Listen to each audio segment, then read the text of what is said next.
நமः கோதண்ட ஹஸ்தாய சந்தி கிருதசராய ச கண்டிதாகில தைத்யாய ராமாய ஆபன் நிவாரணே. தன் கையில் கோதண்டம் என்னும் வில்லை பற்றி ராமன் அடியார்கள் அனைவரையும் ரட்சிக்கிறான். உருவில்லால் ஓங்கு முன்னீர் அடைத்துலகங்கள் உய்ய செருவிலே அறக்கருகோனைச் செத்தனம் சேவகனார். மருவிய பெரிய கோயில் மதில் திருவரங்கமென்னா கருவிலே திருவிழாதீர் காலத்தை கழிக்கின்றீரே. தொண்டரொடிப்புடியாழ்வாருடைய அழகான பாடல். ஒரு வில்லால் ஓங்கு முன்னீர் அடைத்து உலகங்கள் உய்ய, உலகமே உய்யும்படிக்கு ராமச்சந்திரன் அடியார்களை காக்கிறான். அவர் ரெண்டு செய்தார். ராமனே சேது கட்டினார். இக்கரையிலிருந்து அக்கறை செல்லுவதற்கு பாலம் எழுப்பினான். ராவணனுடைய அனைத்து பலத்தையும் அழித்தார். இதத்தனைக்கும் அவர் எவர் துணையை நாடினார்? ஒரு வில்லால். தன் கையில் பற்றியிருக்கும் வில்லை கொண்டுதான் அனைத்தையும் ராமன் நடத்துகிறான். இப்போது நாம் கர்நாடகத்தின் தலைநகராம் பெங்களூரு, அதில் ராஜாஜி நகரத்தம் 2வது பிளாக்கில் இருக்கும் ஜூகனஹள்ளி கோதண்டராமசுவாமி கோயில். அந்த கோயிலில் உற்சவமூர்த்தி பெருமாள்கள் அனைவரையும் தற்போது சேவித்துக் கொண்டிருக்கிறோம். நடுவாக ராமன் எழுந்தருளியுள்ளார். இடதுகை வில்லை தூக்கி பிடித்திருக்கும் திருக்கோலம், வலதுகை அம்பை பற்றி இருக்கும் திருக்கோலம். ஓர் புறத்தில் சீதாதேவி, மற்றொரு புறத்தில் லக்ஷ்மணன். இந்த க்ஷேத்திரத்திலே ஏற்றம் சீதைக்கருகிலேதான் ஆஞ்சநேய சுவாமி எழுந்தருளி உள்ளார். எப்போதும் தாயான மகாலட்சுமியை பற்றித்தானே பெருமான் திருவடிகளில் சரணம் புகுவோம். அதனால் தானோ என்னவோ ஹனுமான் சீதைக்கருகிலேயே எழுந்தருளி உள்ளார். மாதா சீதா ஜகத் ஜனனி, உலகத்துக்கெல்லாம் தாய். அந்த தாயினுடைய குழந்தையைப் போலே பக்த ஆஞ்சநேய சுவாமி தன் தாயின் திருவடிகளையே பார்த்து எழுந்தருளி இருக்கிறார். வலதுபுறத்தே இலக்குவன். இந்த நேரழையும் இளங்கோவும் பின்பு போகத்தான் ராமன் காட்டுக்கு நடந்தான். அக்ரத பிரயோ ராம சீதா மத்தியே சுமத்தியமா பிருட்டதட்டு தனுஷ்பாணிகி லக்ஷ்மணா அனுஜகாம. முன்னால் ராமன், நடுவே சிற்றடை படைத்த சீதை, பின்னால் இலக்குவன். வனவாசம் புகுகிறான் எம்பெருமான். இதோ ராமனை, ஆஞ்சநேயரை, சீதையை, லக்ஷ்மணனை இங்கே இருக்கும் திருக்கோயிலில் கோதண்டராமசுவாமி கோயிலில் சேவித்துக் கொண்டோம். பரதனும் தம்பி சத்துருக்கனனும் இலக்குவனோடு மைதிலியும் திருவல்லிக்கேணி பதிகத்தில் திருமங்கையாழ்வார் சாதிக்கிறார். ஆக ராமன் காட்டுக்கேவதற்காக பிறந்தவன் அல்லன், நாட்டை ஆளப் பிறந்தவன். ஆனால் நாட்டை மட்டும் ஆளப் பிறந்தான், காட்டுக்கும் சேர்த்துத்தானே அதிபதி. அதற்குத்தான் காட்டுக்கு புறப்படுகிறான் போலும். இன்றும் அயோத்திக்கு சென்றோமானால் அங்கே கனகபவன், இதுதான் சீதாராமர்களுடைய அந்தப்புறம். கனகபவனத்தில் ஒரு ஆச்சரியமான வெளி, முற்றம் உள்ளது. அதுதான் திறந்த வெளி. அந்த திறந்த வெளிக்கு வெளியேதான் நீண்ட நெடுங்கோபுரம் உள்ளது. நாம் வாசல்படி ஏறி போக வேண்டும். ஆச்சரியமான இடம். அது தாண்டி கோபுரத்தை தாண்டி உள்ளே செல்கிறோம். திறந்த முற்றம். அந்த முற்றத்தின் நடுவில் ஒரு சிறு 4 கால் மண்டபம். அந்த மண்டபத்துக்குள்ளே சலவைக்கல், பளிங்கு கல்லில் சீதை, ராமன் ஆகியோருடைய திருவடிகள் பதிந்துள்ளன. இந்த இடத்தில் தான் சுமந்திரன் தேரை கொண்டு வந்து நிறுத்தினார். இந்த தேரில் முதலில் சீதை ஏற, அடுத்து ராமலக்ஷ்மணர்கள் ஏறினார்கள். அவர்கள் தேரேறின இடம், அவர்கள் கால் பதித்த இடம், அதத்தனை இன்னைக்கும் சேவித்துக் கொள்ளலாம். அடியார்களெல்லாம் இந்த இடத்தை வலம் வந்து அந்த சீதாராமர்களின் திருவடிகளில் தங்கள் தலையை மடுத்து சேவித்துக் கொள்ளுகிறார்கள். ஆச்சரியமான காட்சி. உங்கள் எல்லாரிடத்திலையும் பிரார்த்தனை, அவசியம் அயோத்திக்கு செல்ல வேண்டும். 2-3 நாட்கள் தங்க வேண்டும். ராம நாம ஜபத்தில் ஈடுபட வேண்டும். வால்மீகி பவனுக்கு சென்று அங்கிருக்கும் 24,000 ஸ்லோகங்களையும் சேவிக்க வேண்டும். அதே சரையூ கட்டத்தில் ராம்காட்டில் நீராட வேண்டும். லக்ஷ்மண் காட், குப்தார் காட் என்னும் ஒன்னொன்னும் பல பல செய்திகளை நமக்காக பொதிந்து கொண்டிருக்கின்றன. அயோத்திக்கே ஏற்றம். முக்தி தரும் க்ஷேத்திரங்களில் முதல் க்ஷேத்திரம் அயோத்தி மாநகரம். அயோத்தியா, மதுரா, மாயா, காசி, காஞ்சி, அவந்திகா, துவாரிகா என்ன 7 க்ஷேத்திரங்கள் முக்தி தரும் க்ஷேத்திரங்கள்.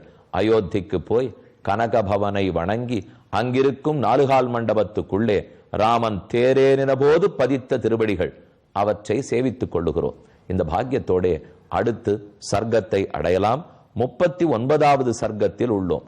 யோவம் பாவக சங்காசம் பஷ்யாமி புரதஸ்திரம் ஸ்திதம் விகாய வசனே சூக்ஷ்மே தாபசாச்சாதம் ஆத்மஜம். ஹே சுமந்திரா, இனி நேரம் கடத்த வேண்டாம். இந்த கைகேயி மனம் மாறப்போவதில்லை. எனக்கு பிராணன் போவதற்குள் ராமன் முன்னே போக வேண்டாம். ராமனாவது திருப்தியாக தன் மனைவியோட செல்லட்டும். சுமந்திரனே, தேரை கொண்டு வந்து நிறுத்து. சிறந்த குதிரைகள் பூட்டின தேர். சங்காந்து பிரதிலப்யைவ முகூர்த்சாத் சமஹீபதி நேத்ராபியாம் அஸ்ருபூர்ணாபியாம் சுமந்திரமிதம் அப்ரவீத். கண்களில் நீர் கோத்து கொண்டு தழுதழுத்த குரலோடே, இனி வேறு வழியில்லை என்று தெரிந்த தசரதன் கூறுகிறான். ஏவம் மத்தியே குணவதாம் குணானாம் பலமுச்சதே பித்ரா மாத்ராச்ச யத் சாது வீரோ நிர்வாஸ்யதே வனம் ராஜ்ஞா வச்சனமாஜ்ஞாய சுமந்திரஹா சீக்கிர விக்ரமஹா. சுமந்திரன் வெகு நாட்களாக மந்திரி. எத்தனை நாள் தயரதன் என்னென்ன சொல்லியிருப்பனோ அனைத்தையும் நிறைவேற்றி இருக்கிறான். விரைவில் சென்றான். குதிரைகள் பூட்டின தேரை கொண்டு வந்து நிறுத்தினார். தம் ரதம் ராஜபுத்திராய சூதஹா கனகபூஷிதம் ஆச்சச்சக்ஷேத அஞ்சலிம் கிருத்வா யுக்தம் பரமவாஜிபிகி. உயர்ந்த குதிரைகள் பூட்டின தேர்ராமா, உன்னுடைய மனப்படி எங்கெங்கு செல்ல விருப்பப்படுகிறாயோ அந்த இடத்தில் தேரோட உன்னை கொண்டு போய் சேர்ப்பேன். நானே தேரோட்ட தெரிந்தவன், உனக்கு நான் தேரோட்டி வருகிறேன். வாசாம்சிச்ச வரார்காணி பூஷணானி மகாந்திச்ச வருஷான் ஏதானி சங்கியாய வைதேஹ்யா க்ஷிப்ரமானயத். தசரதன் சொல்லுகிறார், வைதேகிக்கு வேண்டிய ஆடை அணிகலன், அவளுக்கு வேண்டிய மற்ற வாசனை திரவியங்கள் அனைத்தும் தயாராகட்டும், மொத்தத்தையும் எடுத்துக்கொண்டு போ என்று சொல்லுகிறார். ஏற்கனவே சீதை மறுத்திருக்கிறாள். வேண்டாம், நமக்கு எதற்காக இது வேண்டும்? இந்த இத்தனை ஆடை அணிகலன்களையும் நான் எடுத்துக்கொண்டு போவதாக இல்லை என்று ஏற்கனவே சீதை மறுத்திருக்கிறாள். ஆனால் அது கண்டு தற்போது தசரதன் தயாராக இல்லை. சீதைக்கு அதை கொடுத்துத்தான் ஆக வேண்டும். புறப்படுகிறார்கள். வியராஜயத வைதேகி வேஷ்மதத் சுவிபூஷிதா உத்யதோம்சுமத காலே கம்பிரபேவ விவஸ்வதா. ஆனால் அந்த ஆபரணங்கள்லாம் அணிந்து கொள்ளாவிட்டாலும் ராமன் சூரியனைப் போல விளங்கினான். சீதையோ அந்த சூரியனுடைய பிரபா ஒளி எப்படி இருக்குமோ அதை போல சீதை விளங்கினாள். தாம் புஜாபியாம் பரிஷ்வஜ்ய ஸ்ரூர் வச்சனம் அப்ரவீத் அனாச்சரந்தீம் கிருபணம் மூர்த்தியன் உபாகிராய மைதிலீம். மைதிலி சீதை.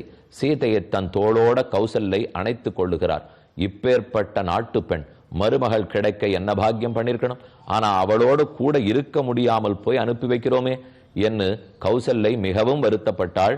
கூறுகிறாள், ஹே சீதே, உன்னுடைய கணவன் நாட்டை இழந்திருக்கிறான். இதை நம்பி உன் தகப்பனார் கல்யாணம் பண்ணி கொடுக்கவில்லை. உலகத்தில் ஏதோ பொதுவான பெண்களாக இருந்தால் எப்ப கணவனுக்கு சொத்து போயித்தோ, நாட்டை இழந்தானோ, வேலை வாய்ப்பில்லையோ, பணவசதி இல்லையோ, இனி இவரோடு எப்படி குடித்தனம் நடத்த என்று பலரும் விட்டு போகலாம். அல்லது திட்டி தீர்க்கலாம், வசவு பாடலாம், அல்லது மாமியார் மாமனார் இடத்துல போய் புகார் பண்ணலாம். பெற்றவன் வீட்டுக்கே நான் போகிறேன் என்று சொல்லி கூட போகலாம். ஆனால் சீதே அப்படி செய்வது பெண்களுக்கு அழகல்ல. ஒரு பதிவிரத்தை, சிறந்த கற்பு கரசியாக இருப்பவள் என்ன ஆபத்து குடும்பத்தில் வந்தாலும், அது பணமே இழந்தாலும், மனமே இழந்தாலும், உயிரே இழந்தாலும் அதோட நின்று போராடி ஜெயிப்பவள் தான் பதிவிரதை. அதை நீ புரிந்து கொள்ள வேண்டும். அசத்யா சர்வலோகேஸ்மின் சததம் சத்கிருதா பிரியைஹி பர்த்தாரம் நானுமன்யந்தே வினிபாதகதம் ஸ்திரியா அசத்தசீலா விகிருதாக துர்கா அஹிருதயா சதா அசத்யா பாபசங்கல்பாக க்ஷணமாத்திர விராகிணா. அப்படி இருக்கிற பெண்களுக்கு நல்ல கதி கிடைக்காது சீதே. பெண்களுக்குன்னு தனிச்சிறப்புண்டு. பொறுப்பும் அதிகம், கடமை அதிகம், பட வேண்டிய துன்பங்களும் அதிகம். ஆனால் அதை எதையும் நாம் விட்டு கொடுக்க தேவையில்லை. இது இத்தனைக்கும் தயாராய் பெருமான் நமக்கு எவ்வளவு பாக்கியம் கொடுத்திருக்கார். கஷ்டப்படாம முக்தி அடையக்கூடியது பெண்கள் குலம். இதைத்தான் பெருமானே நமக்கு வரமா கொடுத்திருக்கார். அதை புரிந்து கொண்டு புறப்படுவாய். நீ அது தெரிந்தவள். ஜனகன் உன்னை எப்பேற்பட்ட பெண்ணாக வளர்த்திருக்கிறாள். அது எனக்கும் புரிகிறது. ஏஷ ஸ்வபாவோ நாரீணாம் அனுபூய புரா சுகம். இதை கேட்ட சீதை ஆச்சரியமா பதில் கூறுகிறாள். ஸ்திரீணாம் பவித்ரம் பரமம் பதிரேகோ விசிஷ்யத்தே தவதேவ சமஸ்துவேஷ நிர்தனா சதனோபிபா. ஓரொரு பெண்ணும் தன் கணவன் கல்யாணம் பண்ணி கொள்ளும் போது உண்மையை சொல்ல வேண்டும் என்று விரும்புகிறாள். வாழ்க்கை வாழும் போதும் உண்மையே பேச வேண்டும் என்று விரும்புகிறாள். அது அவளுக்குரிய உரிமை. அவளுக்கு தாராளமாக அவள் அதை கேட்கலாம். ஆண்கள் தங்கள் மனைவியினிடத்தே உண்மையைத்தான் சொல்ல வேண்டும். எது நடத்திருக்கிறதுனாலும் மனைவியினிடத்திலே மறைக்க கூடாது. இது ஆண்களுடைய கடமை. அதே சமயத்தில் சீதே பெண்ணுக்கு கடமை உள்ளது. அந்த ஆண் சொத்தை இழந்தாலும் சுகத்தை இழந்தாலும் அவன் இருந்த நிலையிலிருந்து விழுந்து விட்டாலும் அந்த கணவனைத்தான் கடைசி வரை கையில் பற்றி கொள்ள வேண்டும். அதிலிருந்து பெண்களும் மாறக்கூடாது. ஒரு தாயோ தந்தையோ கூட பிறந்தவர்களோ யாரும் ஓரளவுக்குத்தான் பெண்ணுக்கு துணை நிற்க முடியும். ஆனா கணவனுக்கும் மனைவிக்கும் உண்டான நெருக்கம் வேற ஆருக்குத்தான் உண்டு? சீதே, அதைத்தான் நீ புரிந்து கொள்ள வேண்டும். கரிஷ்யே சர்வமேகாவம் ஆர்யா யத் அனுசாஸ்திமாம் அபிஜ்ஞாஸ்மி யதா பர்த்துஹு விதர்வ்யம்மம் ஸ்ருதம் சமே நாதந்திரி வித்யதே வீணா நாச்சக்ரோ வித்யதே ரதः நாபதி சுகமேதேத யாஸ்யாதபி சதாத்மஜா. சீதை கூறுகிறாள், நீ மர்மமாக சூக்ஷ்மமாக சொன்ன அர்த்தத்தை எல்லாம் தேவி தாயே அடியன் என்னவென்று புரிந்து கொண்டேன். இது அத்தனையும் என் தந்தை எனக்கு கற்றுக் கொடுத்துத்தான் அனுப்பியிருக்கிறார். எனக்கு தெரியும், தந்தி இல்லாத வீணையால் பயன் இல்லை, சக்கரம் இல்லாத தேரால் எந்த பயனும் இல்லை. அதே போல கணவனில்லாத வாழ்க்கையால் மனைவிக்கும் பயனில்லை. அதை நான் அறிவேன். அதுக்கு தகுந்தா போலேதான் நடந்து கொள்ளுவேன். அபிஜாதாஸ்மி நாபதி சுகமே தேத யாஸ்யாதபி சதாத்மஜா. 100 பிள்ளைகள் பிறந்திருந்தாலும் கணவன் இருந்தால் தானே பெண்ணுக்கேற்றம். கணவன் இல்லாமல் கூட பெண் வாழ்ந்து விடுவாள். ஆனால் மனைவி இல்லாமல் கணவன் வாழ்வதற்கு இயலாது. என் ராமனை ஒரு நாளும் நான் பிரிய மாட்டேன். தேவி, என்ன குறை ராமனுக்கு? அவன் குணத்தில் குறையா? எதில் குறை? சொத்து வரும் போகும். இதை நம்பி என் தந்தை எனக்கு பெண் கொடுக்கவில்லை. அவரை கல்யாணம் பண்ணி கொடுத்தது ராமனின் குணத்துக்காகவே அன்றி சொத்துக்காக அல்ல என்று ஒரு ராணி பேசுகிறாள். அவள்தான் அடுத்து ராணியாக வேண்டியவள்.